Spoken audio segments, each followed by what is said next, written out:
زما نوي ولاګ ته په خیر راغلی.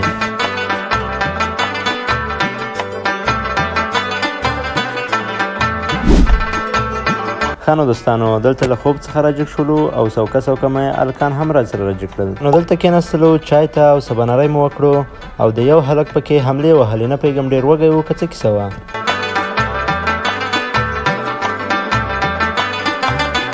دلته هم زموږ ذبي خان راغی، وایي راځئ چې لږ کار در باندې وکړم، ډوډۍ مفته نه در کومه.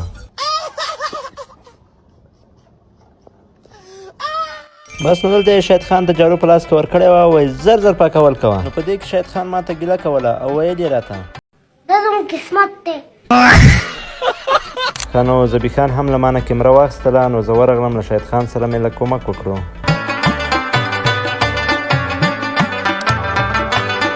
نو ملګرو دلته هم کار څوکه په ختمېدو او موږ هم د چکر لپاره ځانونه سنبالول. ښه نو ملګرو دلته مو هم پلان ونیو چې له خیره سونا ته ځو، ځکه چې د کابل هوا ډېره په ګرمېدو روانه ده او موږ هم غوښتل چې لاړ شو سونا طرف ته. نو دلته هم شاهد خان د خوشحالۍ نه سر کوږ وکوو. ښه نو ګرانو دوستانو راووتلو د باندې طرف ته تر څو لاړ شو د سونا په طرف، او ګرمي هم ښه په زیاتېدو وه، تقریبا 12 بجې د غرمې وې. او را ورسېدلو دې خوا ته چې شاهد خان ډېر سخت ستړی شوی او سخته ګرمي یې کېدله، کوږ روانو په لاره.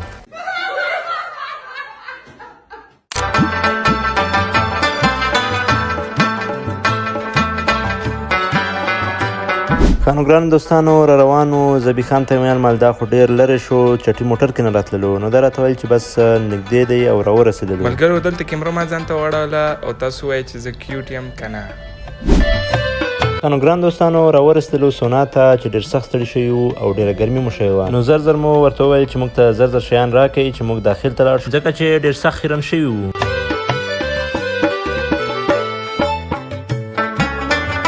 ملګرو دا ګرمي وګوره او د شاهد خان جرابې وګورئ. ښه نو ملګرو دلته مو هم بوټونه وکاږل او نور سامان مو هم راواخیستو. ښه نو ملګرو دلته مو هم کیلي راواخیسته او شاهد خان ته مو ورکړه چې دا په لاسو کړه، ستا لاسونه لږ غټ دي او ښه باډي لرئ.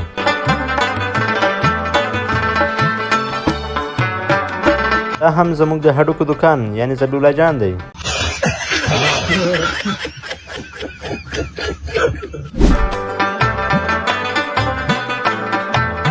ښه نو ګران دوستانو داخل ته ننوتلو، هغه مو چې ولیدو حوض ډېر کوچنی و او ډېره مو خوا بده شوله، مال چې ولې دومره کوچنی دی.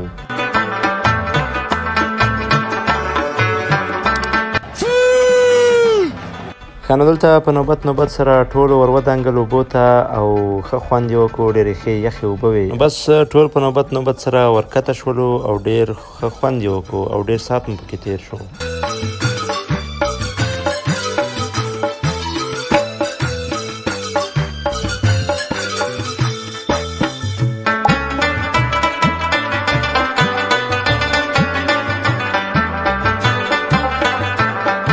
دلته هم د هډوکو دکان وزرونه خوځول، وایي څنګه باډي مې ده.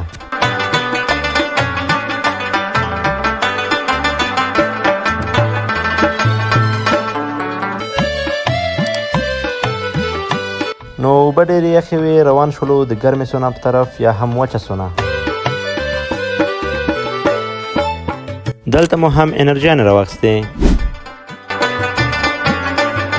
نو د هډوکو دکان په انرژي زور نه رسېدو او په خوله یې خلاصوو.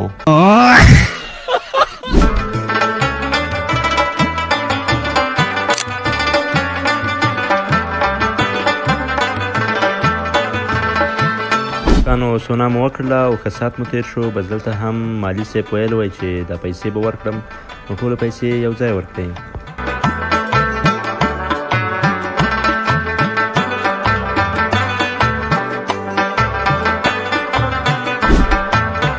بس نو اوس هم تقریبا 4 بجې وې چې موږ راووتلو او ښه وږي شوي وو او د غرمې ډوډۍ مو هم نه وه خوړلې.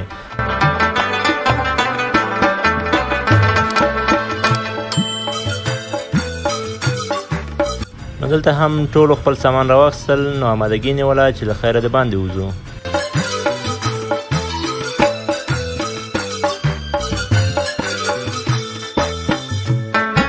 ښه نو دلته هم راووتلو نو د هډوکو دکان ته مې ویل چې راځه ډېر ډنګر شوی چې لږ خرچه در باندې وکړم भाई मिले भाई मिले जिनके दिलों में सफाई मिले ना ही मिले तुझे सांप तेरे रास्ते में तुझे जब भी मिले نو د هډوکو دکان راته ویل چې یو څه فلافل به وخورو ډېر خوندور او خوشمزه دي نو ما هم ورته ویل چې هېڅ مشکل نشته راواخله دې برو مې هم داسې خولې لګولې ته وایي چې هېڅ یې هم په ټول عمر نه دي خوړلي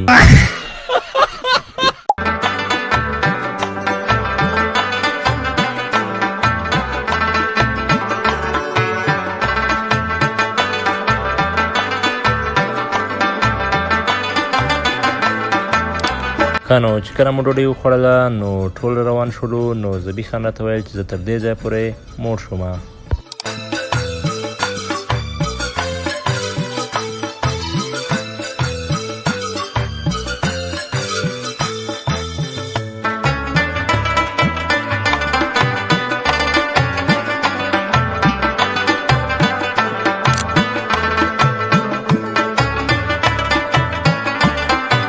بس دا و زموږ د نن ورځې ولاګ د نورو ولاګونو لپاره زموږ چینل سره لایک او سبسکرایب کړئ